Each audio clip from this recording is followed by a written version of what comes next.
Έχει τον τίτλο «Εναλλακτικές μορφές τουρισμού και περιφερειακή ανάπτυξη στην νησιωτική Ελλάδα». Θα επιχειρήσουμε να κάνουμε μια προσπάθεια να αναδείξουμε αυτό που ανέφερε προηγουμένως ο κύριος Γενικός,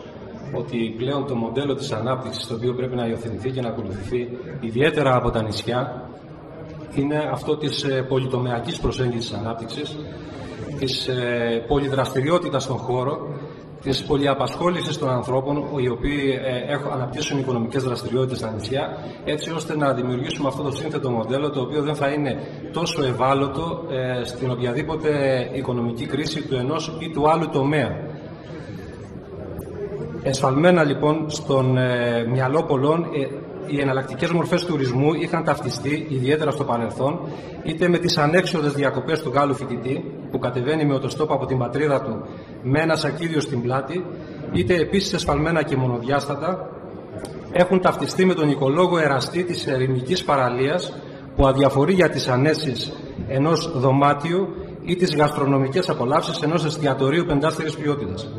Στην πραγματικότητα, οι εναλλακτικές μορφές τουρισμού σήμερα αφορούν τους εναλλακτικούς τρόπους γνωριμίας με έναν προορισμό. Δεν είναι μόνο για τους εναλλακτικούς και πράσινους του πλανήτη, αλλά αντιθέτως είναι πλέον πολυτέλεια, τάση, αλλά και μοναδική ευκαιρία χαλάρωσης για τον κουρασμένο πολεμιστή του σύγχρονου τρόπου ζωής. Οι εναλλακτικές μορφές τουρισμού στις μέρες μας ορίζονται ως μια επιλογή διακοπών που συνδέεται απόλυτα με τις κοινωνικές, περιβαλλοντικές και πολιτισμικές αξίες κάθε τόπου, τις οποίες προσπαθεί να επικοινωνήσει στον επισκέπτη, που θα μοιραστεί με τους κατοίκους τις εμπειρίες του τοπικού τρόπου ζωής για όσο καιρό το επιθυμεί. Σήμερα οι εναλλακτικές μορφές τουρισμού έχουν τόσο πολλές διαστάσεις που θα έλεγε κανείς ότι είναι κομμένες και ραμμένες στις προσωπικές ανάγκες του καθενός μας. Αποτελούν ένα σύνολο δραστηριοτήτων που αξιοποιούν το φυσικό κάλος μιας περιοχής, λιγότερο γνωστής από τα παραδοσιακά θέρετρα, και έχουν στόχο να μοιήσουν τον επισκέπτη, περιηγητή, στα μυστικά της κάθε περιοχής που συνιστούν την τοπική ταυτότητα, όπως η τοπική αρχιτεκτονική, κουλτούρα, τοπικά προϊόντα, γαστρονομία και γενικότερα όλα τα στοιχεία που συνθέτουν το φυσικό και ανθρωπογενές περιβάλλον του κάθε τόπου. Έτσι ο επισκέπτης θα γνωρίσει το Εθνικό Θαλάσσιο Πάρκο Ζακίνθου, θα μάθει πώς παρασκευάζονται τα γλυκά κουταλιού, τα λικέρ και τα προϊόντα από αρωματικά φυτά του γυναικείου συνεταιρισμού, πώς μαγειρεύεται το στιφάδο, από ποιους αμπελώνες και ποια η διαδικασία εινοποίησης του βερντέα και του αυγουστιάτη, πώς υφαίνεται ένα παραδοσιακό υφαντό στον αργαλιό και πώς οι τεχνίτες πέτρας κατασκευάζουν τις δημιουργίες τους, και ακόμα θα γνωρίσει ποια είναι τα μονοπάτια του απέναντι βουνού και των αιωνόβιων ελαιώνων. Τα άτομα που επιλέγουν τις εναλλακτικές μορφές τουρισμού είναι όλοι όσοι αναζητούν στις διακοπές τους τα 3 φύ: φύση, φιλία, φιλοξενία, και επιθυμούν να βιώσουν τις εμπειρίες τις οποίες θα μεταφέρουν μαζί τους και θα τις εξιστορήσουν επιστρέφοντας στην πατρίδα τους, ενώ τους αφήνει αδιάφορους η άποψη των 3 S: σαν, σι, σαν. Με άλλα λόγια, ο μαζικός τουρισμός όπως αυτός έχει εξελιχθεί στις μέρες μας. Είναι επισκέπτες που ταξιδεύουν πολύ, είναι ενημερωμένοι και απαιτητικοί, βλέπουν το ταξίδι σαν εργαλείο ανακάλυψης νέων κόσμων και πολιτισμών, σαν ευκαιρία μάθησης και απόλαυσης ταυτόχρονα. Είναι περισσότερο περιηγητές και λιγότερο τουρίστες. Στην Ευρώπη, στη Βόρεια Αμερική και στην Αυστραλία, εξειδικευμένες μορφές εναλλακτικού τουρισμού είναι χρόνια τώρα στην ατζέντα αυτών των ταξιδιωτών και όχι μόνο. Άρα, στο σύγχρονο κόσμο, η καλοπέραση των ημερών εκτός δουλειάς χωρίζεται σε 2 είδη. Από τη μια, το παγκοσμιοποιημένο σκηνικό των παραθεριστικών θερέτρων και των μεγάλων αλυσίδων, όπου τον ντεκόρ και οι υπηρεσίες παρουσιάζουν μια κομψότατη ταυτότητα και ομοιογένεια, ανεξάρτητα με το που βρίσκονται, και από την άλλη το εναλλακτικό τοπίο του τουρισμού με ταυτότητα, που προσαρμόζεται στο τοπίο, στα ήθη και τα έθιμα της περιοχής που τον αναπτύσσει. Στην πρώτη εκδοχή ο πελάτης είναι μια απλή μονάδα, το νούμερο ενός δωματίου, ενώ στη δεύτερη είναι ο φιλοξενούμενος. Στην πρώτη εκδοχή δεν πρόκειται ποτέ να πιούμε ένα ποτό με τον ιδιοκτήτη του πεντάστερου που στεγάζει τις διακοπές μας, ενώ στη δεύτερη ο ιδιοκτήτης του ξενώνα θα μας δείξει πού βρίσκονται τα καλύτερα αρωματικά φυτά στα μονοπάτια της πατρίδας του. Στα παραπάνω πλαίσιο, τα νησιά της Ελλάδας αποτελούν προνομιακό τόπο ανάπτυξης επιτυχημένων δραστηριοτήτων εναλλακτικού θεματικού τουρισμού. Γιατί η γνωριμία με τα νησιά δεν έχει να κάνει μόνο με το ζεστό καλοκαιρινό ήλιο και τη δροσερή θάλασσα. Είναι πρώτα απ' όλα γνωριμία με τις ρίζες της Ευρώπης, αλλά και με την δυναμική σύνθεση της αιώνιας φύσης με τον άνθρωπο. Τα ιδιαίτερα πολιτιστικά, φυσικά και κλιματολογικά χαρακτηριστικά των νησιών, σε συνδυασμό με την δραστήρια και αυθεντική φιλόξενη κοινωνία τους, έχουν συμβάλει στην ανάδειξή τους σε ένα πολύ αγαπημένο προορισμό διακοπών. Το πλούσιο φυσικό και πολιτιστικό περιβάλλον, αλλά και ο αρμονικός συνδυασμός βουνού και θάλασσας μπορούν να οδηγήσουν στην ανάπτυξη εναλλακτικών μορφών τουρισμού, όπως ο αγροτουρισμός, ο φυσιολατρικός, ο πολιτιστικός, ο θρησκευτικός και άλλοι, που καλύπτουν ένα ευρύ φάσμα εναλλακτικών τρόπων γνωριμίας με το νησί.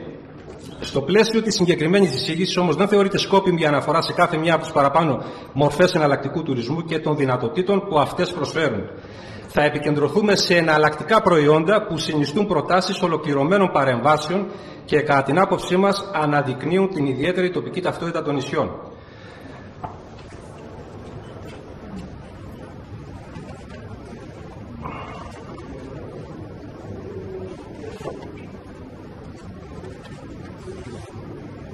Θα ξεκινήσω λοιπόν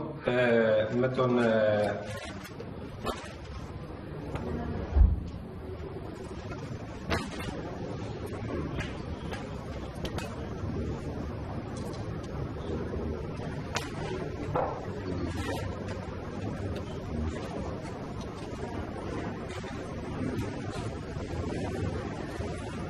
γαστρονομικός και ελληνικός τουρισμός. Συνιστά μια κατηγορία θεματικού τουρισμού δηλαδή με συγκεκριμένο περιεχόμενο και συγκεκριμένο στόχο, και ορίζεται ως το ταξίδι εκείνο που έχει ως βασικό άξονα τη γνωριμία του ταξιδιώτη με ένα ανεκμετάλλευτο για μας ακόμη στοιχείο άειλης πολιτιστικής κληρονομιάς, αυτό της γευστικής, υγιεινής και από τοπικά προϊόντα παραγόμενης διατροφής. Είναι συνεπώς ο τουρισμός που αναδεικνύει τοπικές γαστρονομίες και παραδοσιακούς χώρους εστίασης, διασώζει παραδοσιακές γεύσεις, δημιουργεί κίνητρα σε επαγγελματίες ώστε να συνδυάσουν παράδοση και δημιουργία και να αναδείξουν μια ακόμα πτυχή του τοπικού πολιτισμού μας. Είναι ευρέως αποδεκτό ότι μετά από μια περίοδο ιδιότυπης παντοδυναμίας της ομοιομορφίας, άρχισε εκ νέου η άνοδος προτίμησης στα τοπικώς παραγόμενα προϊόντα με ταυτότητα και στην παραδοσιακή γαστρονομία. Η τάση αυτή σήμερα εκφράζεται σε παγκόσμιο επίπεδο οργανωμένα τόσο μέσα από καταναλωτικά κινήματα όπως το slow food, σε διαστολή λοιπόν με τα fast foods,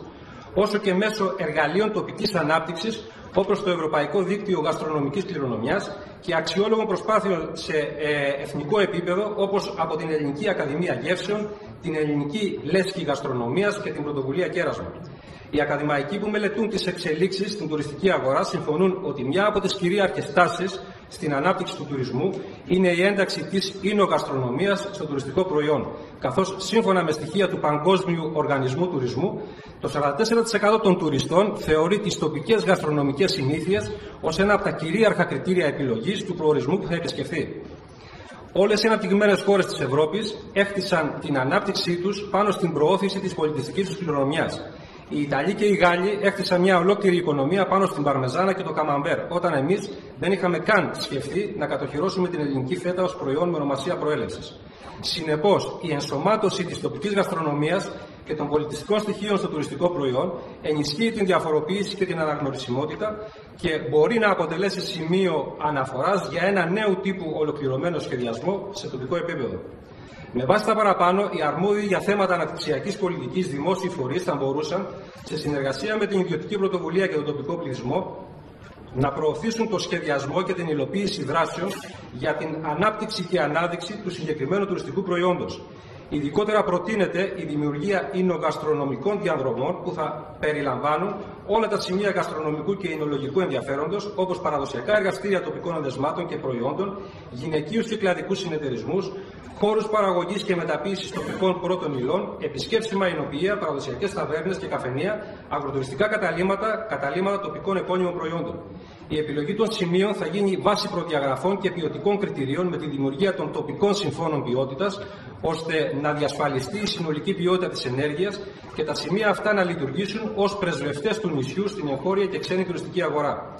Οι γαστρονομικές αυτές διαδρομές δεν θα λειτουργούν μονοδιάστατα, αλλά θα ενσωματώνουν όλα τα σημεία περιβαλλοντικού, ιστορικού, πολιτισμικού και τουριστικού ενδιαφέροντος, όπως αρχαιολογικούς και ιστορικούς χώρους, περιοχές φυσικού κάλους, πολιτιστικές εκδηλώσεις, χώρους τέχνης και λαογραφίας. Συνεπώς, οι διαδρομές θα αποτελέσουν τη βάση για μια ολοκληρωμένη τουριστική πρόταση, ώστε τόσο ο εγχώριος όσο και ο ξένος επισκέπτης να έρθει σε επαφή με την ιστορική εξέλιξη όλων των εκφάνσεων του γαστρονομικού πολιτισμού των νησιών μας. Ήδη πολύ αξιόλογη προσπάθεια έχει καταγραφεί από το Δίκτυο Εινοποιών του Νομού Ηρακλείου, το οποίο δημιουργήθηκε το 2006 και χρηματοδοτήθηκε από την κοινοτική πρωτοβουλία Leader+. Σχεδόν το σύνολο των επισκέψιμων εινοποιείων του Νομού Ηρακλείου, 19 εινοποιοί, μετέχουν σε αυτή την προσπάθεια κοινής προβολής και